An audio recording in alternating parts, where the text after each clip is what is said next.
Welcome to the Harvest Podcast by African Voices. I am Angela Marriott, a board member of African Voices, and I want to welcome our guest, Amy Andrieux. She is the Executive Director and Chief Curator for the Museum of Contemporary African Diasporan Art, which is referred to as MoCada. MoCada has a new home in downtown Brooklyn, the borough's cultural heart. Welcome, Amy. Thank you so much for this invitation. I'm excited to have a chat today. So, as I read it, MoCada was actually founded in 1999 by Laurie Cumbo, New York's Commissioner of Cultural Affairs in Bed-Stuy. Can you tell us how the museum found its location near Brooklyn Academy of Music, Center for Fiction, and Mark Morris Dance Theater, to name a few of our esteemed cultural institutions? Well, I think even before I can speak to where we are now, I have to speak about where we've been. I'm always one to celebrate our past, right? Because I'm standing on the shoulders of giants. You mentioned Laurie Cumbo, who's our founder. But Laurie had this thesis while she was in graduate school, kind of looking at how can an African Arts Museum contribute to neighboring Black communities, Central Brooklyn specifically, given this is where she grew up, but also seeing that there was a disparity in terms of resources, um, and also not just with residents, but also with artists, right? So at the time in 1999, when she was thinking about this, uh, she was looking at many Brooklyn-based artists who, at the time Brooklyn was bubbling, Brooklyn's still bubbling in this way, but Brooklyn was bubbling with all of these Black creatives, et cetera, what we call the Bogolan district, right? But many of them didn't see opportunity for presentation at your mainstream institutions like Brooklyn Museum, MoMA, et cetera, and which is still an issue. So she saw MoCada as an opportunity to not only uplift and support residents, but also to support artists who were speaking to the issues in our in our communities. So we started off in Bed-Stuy. No better place than Bed-Stuy, right? And we were in a fourth floor walk up. And I think it's important to note that because it speaks to the resiliency of Black people.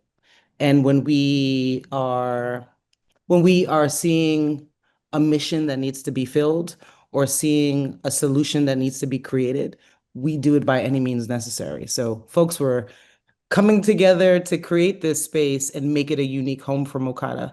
And we were there for several years before moving to 80 Hanson Place, the James A. Davis building, where we spent 18 years on the corner of Hanson and South Portland. And that for us was always a community space. During that time, though, before Lori went off into politics, she was thinking about how does MoCada have a permanent home, right? Because that's another issue that many of our institutions face is what does sustainability look like? How do we create a space where, we can gather consistently without fear of our doors closing? Many of us revisited that during the pandemic and are revisiting that now, so about 10 years ago, Lori was already outside the framework of MoCada and working as a politician, was talking to, I think it was Tom Finkelpearl at the time was the commissioner of the Department of Cultural Affairs. And he was talking to the developers who own this building, and they wanted to essentially looking at, what are some opportunities for them uh, to kind of create a cultural condominium. And the idea was born then. How could we create a 50,000 square foot space that houses multiple institutions? How do we make it a space that provides equity for smaller organizations, for Black organizations, for culture driven organizations, and have them marry, bigger institutions within the same space. So this is the first experiment of its kind where L10 Arts and Culture Center, which houses MoCada, Brooklyn Public Library, Library for Arts and Culture, BAM has their archives here, BAM KBH, as well as additional cinemas. And then 651 Arts has their first permanent home in this building. So it's been an interesting experiment. And I think to have it kind of open on the heels of the pandemic and this idea of coalition building and working together through mutual aid, it's pretty awesome to see how we're collaborating now. I hope I answered your question. That was a lot, I know. Did those other institutions, were they already there? Was this a really No. place? So it was a collaboration. Yeah, I don't know if you remember, but this the lot that the building stands on used to be the parking lot for BAM and also the florist that used to the older guy who used to sell the Christmas trees. I remember because my mom would always stop. Um, but yeah, and so when they built the building originally, I think it was they built the condominium, they built the Apple store, and then the Whole Foods that's at the base of the building, and they left this kind of four-floor carve out, and each of our organizations actually designed our space, working with Andrieux Steel Architecture, to kind of. But of course, there's a through line with all the spaces in terms of look and feel, but we designed our spaces to our need. So MoCada has a cafe and a gallery and an office space, whereas the library has, you know, I believe they have like a podcast room, and then 651 has, black box theaters, et cetera, et cetera. So we worked for how many years? I joined MoCada in 2018. So from day one for me, I was involved in these conversations. Let's put it that way. And we met every week collaborating, talking through the logistics of building this space. Um, and later on, as we got closer to opening, one of the things that I was really happy to bring to the table was this idea of shared values. How do we align? Because we are different organizations, right? Different offerings. But how do we align to ensure that um, community as they step in feel the same? And that was really important for me, given the fact that when we were at 80 Hanson Place, it was such a community vibe. Folks would be walking home from the train, they'd stop in MoCada just to say hello because they knew us, right? And we wanted to make sure that even though we were losing our autonomy, so to speak, because we were sharing this building with other institutions, that we weren't losing that community connection. So coming up with, and that took 2 years to make the list of shared values. But that guides us and informs everything we do now. Yeah. It's interesting, when I visited the museum, I immediately thought, oh, this is Brooklyn's Schomburg. But at the Mhm. same time, I did feel the vibe of inclusion and Mhm. community and it being very Brooklyn-esque. So, Yeah. so you just explained that was what you were vibing for, I suppose, Amy. Oh, with regards to our space specifically, absolutely. From the designs on the tables, we worked with, in our cafe, we wanted to, like, we had these white round tables, and it just felt too bland. It was like, we got to Yeah. bring culture, right? I was like, the community is gentrified. We don't got to be gentrified. So we invited an artist by the name of Alan Cole to design the tables. And literally, he hand drew 14 different designs for the tables, all reflecting a different aspect of Black Brooklyn, because we wanted people to see themselves when they came into the space. And then we light our incense so that folks can they know that they're coming closer to MoCada as the smell of the incense gets stronger. We added plants so that gives you a home vibe. We wanted it to feel like Auntie's house. You It know? does. I was really impressed by the cafe, especially the tables. Yes. They were so unique, Yep. so unique. Thank you. I understand that you are just wrapping up uh, your first exhibition at Yep. the new space with the artist named Esteban Whiteside, who is Yes. a native of Asheville, North Carolina. Can you give our listeners a little background on Esteban and his work? Oh, wow. Firstly, I just want to say I love Esteban so much, and I appreciate the fact that he was willing to step out on a limb with me for this show, because he wasn't originally, this was not the show that we were going to open the space with. We had been working on a show for 3 years, not with Esteban, with someone else. And it was going to be a retrospective on this person's life. And then we just thought that in this moment that opening a show, and it was around fashion. And we thought that, opening the new space with a show about fashion in this moment would just feel tone deaf. And I'm really big on, sometimes I say this out loud, I'll say it here. Sometimes I'm anti-market, anti-art market. For me, it's more about what are we talking about right now as a community, and how do we ensure that we create space for that dialogue.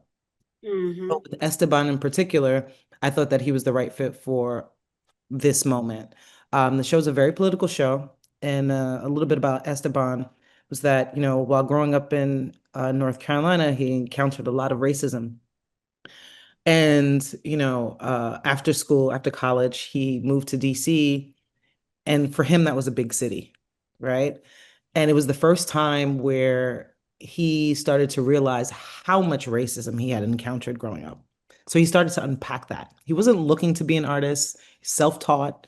So he literally started expressing those feelings on canvas, and then took to the streets to sell some of his work, which created some controversy. I'll say that. And I think I discovered his work on Instagram.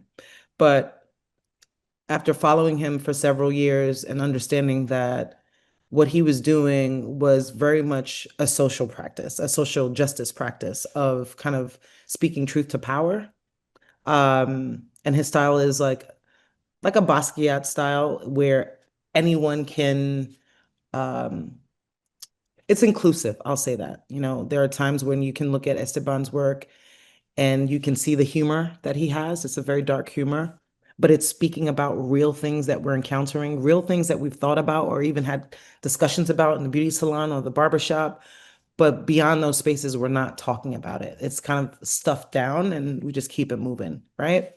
But I felt like this show was an opportunity to kind of unpack those things in the same way that he was unpacking some of the issues that he was facing growing up in DC. Um, so when we say beyond rage, we're first acknowledging the fact, and that's the name of the show, I should clarify. When we say beyond rage, um, we're first acknowledging the fact that there is a rage within us about the things that we're facing, about the things that we're encountering. And it's not just one thing. These things are layered and textured. There's a history to each of them. They're very complex, but they're interconnected. Yeah. But then secondly, what do we do with this rage? How do we process it? How do we channel it into an action? Is it about, creating mutual aid systems? Is it about creating ecosystems around food security? Is it about making art? So this show for me was an opportunity to give people something tangible to kind of grasp onto in this moment of constant change, constant uncertainty, um, and also just to make us feel seen, you know? So I want to provide our listeners some details of your very impressive background. Amy serves on the Governor's Island Community Advisory Committee, Mhm, Prospect Park Alliance's Community Committee, and mhm. is a board member of New Yorkers for Culture and Art and Downtown Brooklyn Arts Alliance. Yep. In 2020, Amy received a Trailblazer Award for the 400 Years of African American History Commission, and in 2023 received a proclamation from then New York Council Speaker Eric Adams. No, no, Oh, no, no, no. Okay, from Eric, no. Adrian Adams. Adrian Adams, Yes. sorry. Different Adams, same administration. For her to work to bridge the African diaspora in New York City. Amy is also the founder of the Arts Alliance of Africa and Diaspora, a global network of Black arts leaders creating sustainable community solutions. Yep. So, how did you find your way to MoCada? Oh my gosh, that was an accident. Like, I know every time I tell this story, it's like really hilarious. But it's also about the power of intuition and listen to ancestors, right? For many years I was a journalist, media maker, but independent curator. for the love of it. I had spent much time working for Red Bull Media House. Yes, Red Bull, the brand, has a media. So I was working on the international team, running their recording studios and art galleries, um, and being a story hunter for Red Bull TV, like a producer essentially. And when I came back to New York full time, um, I had gone back into advertising because I thought I had to wear like my big girl pants, like go back into Yeah. advertising, go do this. And I'm just like, no, this is not where my heart is. My heart, and I think the world was changing too. So, I decided I was going to write and just focus on my film or the film that I'm still working on. Um, and I started freelancing for Vanity Fair. I still haven't filed a story, mind you, for Vanity Fair. But they told me, yes, we would love you to be a freelance writer, start pitching stories. So I reached out to everyone I knew, including MoCada, because I had moderated panels for them in the past.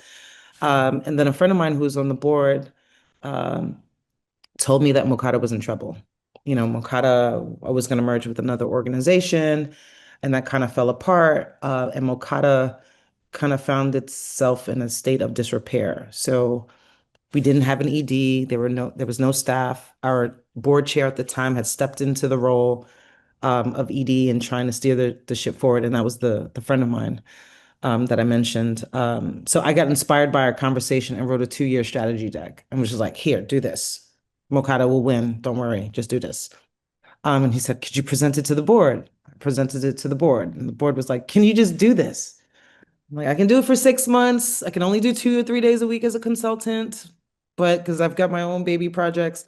And that turned into 7 years later, I'm still at MoCada running the organization now. So that speaks to just being inspired by community and wanting to like really dig deeper into our initiatives and take us into the new era and ensure that we get into L10 and open up our garden, et cetera, et cetera. So yeah, it's So a lot. who, I know. so who are the emerging artists that you're most excited about? Can you give us any insight on the next Oh, exhibition? that's so hard. I think I look at it very differently. Um, because emerging is relative, right? So Right. emerging could be someone who is just starting out, and that person could be any age, right? But emerging can also be an artist that we just haven't met yet, that might be having some success locally, but just not necessarily in New York City or on the national or global platform.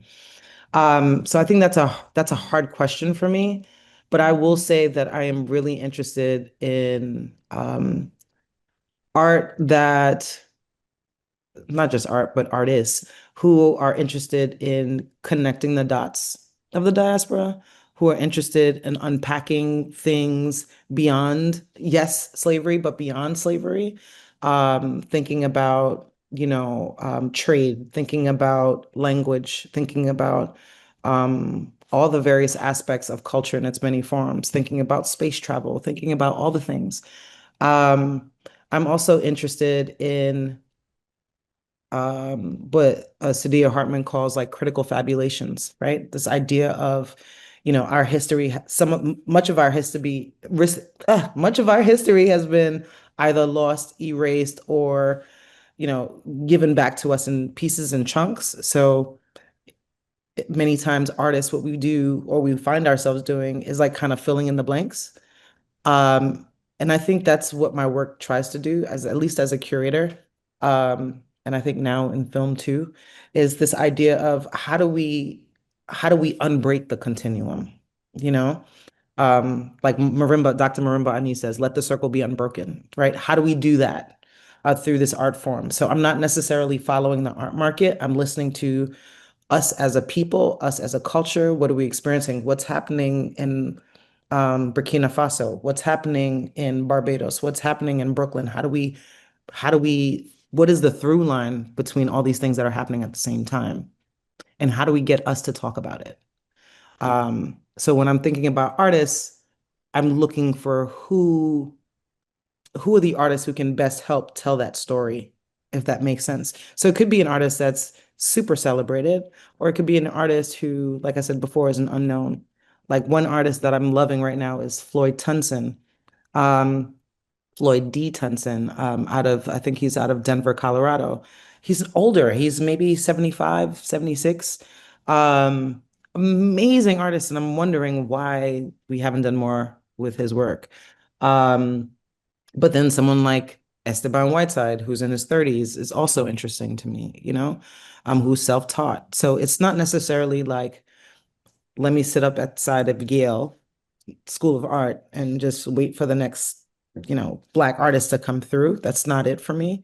It's really about like telling the stories like in a real way. Does it make sense? Oh, perfectly. Yeah.